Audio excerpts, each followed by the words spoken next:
Good morning, welcome back students.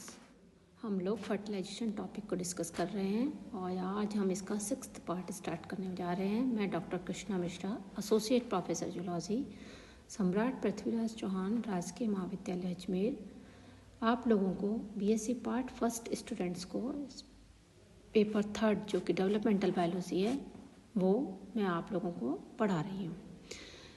इस fertilisation के process में हम इसके मैकेनिज्म के बारे में बात कर रहे थे और इसके हम, जैसा कि मैं ऑलरेडी बता चुकी हूँ, बहुत से टॉपिक्स हम कवर कर चुके हैं। उसमें से जो मुख्य टॉपिक है वो है एनकाउंटर ऑफ स्पर्मेटोजोआ, ये कंप्लीट हो गया हमारा। कैपेसिटेशन एंड कॉन्टैक्ट, ये भी हमने कंप्लीट कर लिया था। एक्रोसोमल रिएक्शन एंड पेनिट्रेशन, ये भी कंप्लीट हो चुका था। हम पिछले बार जो डिस्कस कर रहे थे वो टॉपिक हमारा जो चल रहा था वो है एक्टिवेशन ऑफ ओवम। जैसा कि पिछले लेक्चर में मैंने आप लोगों को बताया था कि एक्टिवेशन ऑफ ओवम, इस टॉपिक को हमने 3 सब पार्ट्स के अंदर, 3 सब टॉपिक्स के अंदर इसको हम स्टडी कर रहे हैं। उसमें से पहला पार्ट है इसका फर्टिलाइजेशन कोन फॉर्मेशन, दूसरा है cortical reaction and formation of fertilisation membrane, and third one is metabolic activation और मेटाबॉलिक रिएक्शंस। इन 3 टॉपिक्स में से भी हम फर्टिलाइजेशन कोन फॉर्मेशन कंप्लीट कर चुके हैं। अभी हम जो स्टार्ट कर रहे हैं वो है cortical reaction and formation of fertilisation membrane.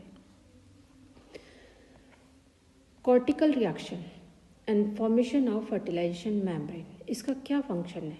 Fertilisation membrane की जो फॉर्मेशन होती है वो एग के कॉर्टेक्स में उपस्थित कॉर्टिकल ग्रेन्यूल्स के द्वारा होती है। इन कॉर्टिकल जो ग्रेन्यूल्स हैं उनमें रिएक्शंस के परिणाम स्वरूप एक मेम्ब्रेन की फॉर्मेशन होती है और ये मेम्ब्रेन जो है वो फर्टिलाइजेशन मेम्ब्रेन कहलाती है।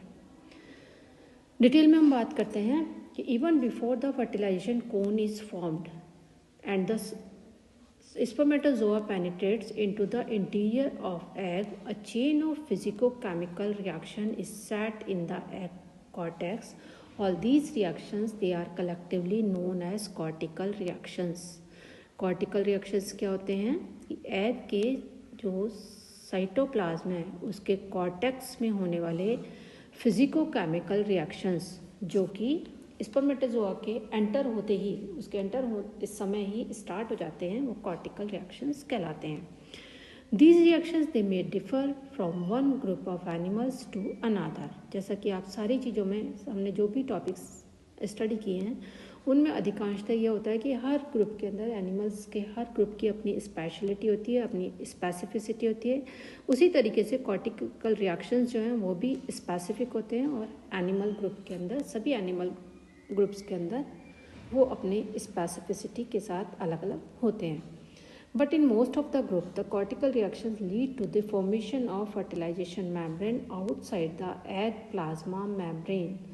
लेकिन इसका जो रिजल्ट होता है कॉर्टिकल रिएक्शंस का, वो अधिकांश जो एनिमल्स होते हैं उनके अंदर होता है फॉर्मेशन ऑफ फर्टिलाइजेशन मेम्ब्रेन, यानी कि अंत में सभी प्रकार के कॉर्टिकल रिएक्शंस के द्वारा फर्टिलाइजेशन मेम्ब्रेन जो है वो फॉर्म होती है। This membrane it blocks the entry of late arriving spermatozoa and thus it avoids the polyspermy. क्या होता है कि बाद में आने वाले स्पर्मेटोजोआ को यह एग के अंदर आने से रोकती है। इस तरीके से एग के अंदर पॉलीस्पर्मी को प्रिवेंट करती है, उसको अवॉइड करती है। पॉलीस्पर्मी क्या होती है? पॉलीस्पर्मी मीन्स कि एक ही एग का एक से अधिक स्पर्मेटोजोआ के द्वारा फर्टिलाइजेशन पॉलीस्पर्मी होता है। और पॉलीस्पर्मी एक तरीके की डिफॉर्मिटी में आता है, यानी कि इसके द्वारा जो बनने वाला, यदि डेवलपमेंट होता है तो जो बनने वाला इंडिविजुअल है वो नॉर्मल नहीं होता है। तो इसीलिए नेचर ने इसको कंट्रोल करने के लिए एग के अंदर एग को विशेष रूप से फर्टिलाइजेशन मेम्ब्रेन फॉर्मेशन जो है उसको बनाने की क्षमता दी है। The process of cortical reaction and fertilisation membrane formation हम जो स्टडी करेंगे वो सबसे पहले हम सी अर्चिन की बात करेंगे। In sea urchin, as soon as the apical end of acrosomal tubule it touches the surface of egg from the site of contact, a wave like colour change from yellow to white travels rapidly around the egg cortex and is shortly followed by the elevation of fertilization cone from the egg surface and the formation of fertilization membrane around the egg plasma membrane. Sea urchin में क्या होता है कि जैसे ही एक्टोसोमल tubule जो है उसकी जो एपिकल एंड होता है वो एग की सरफेस से टच होता है, तो एग की सरफेस की वहाँ पर कॉन्टैक्ट की जो साइट है वहाँ पर कलर चेंज हो जाता है, येलो से वाइट कलर चेंज होता है, और यह जो चेंज होता है वो एग के कॉर्टेक्स के अंदर तेज़ी से ट्रैवल करता है, यानी कि पूरी तरीके से उसके अंदर हो जाता है। और इसके तुरंत बाद एक फर्टिलाइजेशन कोन बनती है, जो कि मैं ऑलरेडी डिस्कस कर चुकी हूँ, एग की सरफेस से बाहर की तरफ निकलती है, और फर्टिलाइजेशन मेम्ब्रेन जो है वो एग की प्लाज्मा मेम्ब्रेन के चारों तरफ बनने लगती है। सी अर्चिन के एग का यदि इलेक्ट्रॉन माइक्रोग्राफ देखा जाए अनफर्टिलाइज्ड एग का, तो एग कॉर्टेक्स जो है वो दो मेम्ब्रेन्स के द्वारा बाउंडेड दिखता है। उसमें सबसे एक आउटर मेम्ब्रेन होती है जो कि 30 एंगस्ट्रॉम थिक होती है, जिसे विटेलाइन मेम्ब्रेन कहते हैं, और दूसरी वाली इनर मेम्ब्रेन जो कि 60 एंगस्ट्रॉम थिक होती है, प्लाज्मा मेम्ब्रेन होती है। प्लाज्मा मेम्ब्रेन के नीचे की तरफ देयर अकर अ लेयर और कॉर्टिकल ग्रेन्यूल्स, प्लाज्मा मेम्ब्रेन के जस्ट नीचे की तरफ कॉर्टिकल ग्रेन्यूल्स या फिर एक लेयर होती है। A fertilisation membrane it is formed in the following stages: the outer vitelline membrane separated from the plasma membrane, it undergoes expansion and becomes the outer layer of fertilization membrane. The cortical granules explode and release the following three components. कौन कौन से components cortical granules जो है उनसे निकलते हैं? जो first है वो है dark tensor lamellar and folded part of the granules. These lamellar bodies they unfold and fuse with the inner side of the already elevating membrane, that is vitelline membrane. Understand? Second is globules. These globules they fuse together and build up a new surface of the viscous hyaline layer just at the outer side of the egg cytoplasm. कहाँ पर बनती है ये? Egg के cytoplasm के बाहर की तरफ बनती है। The hyaline layer it adhere closely to the surface of the egg and during cleavage it helps to keep the blastomeres together.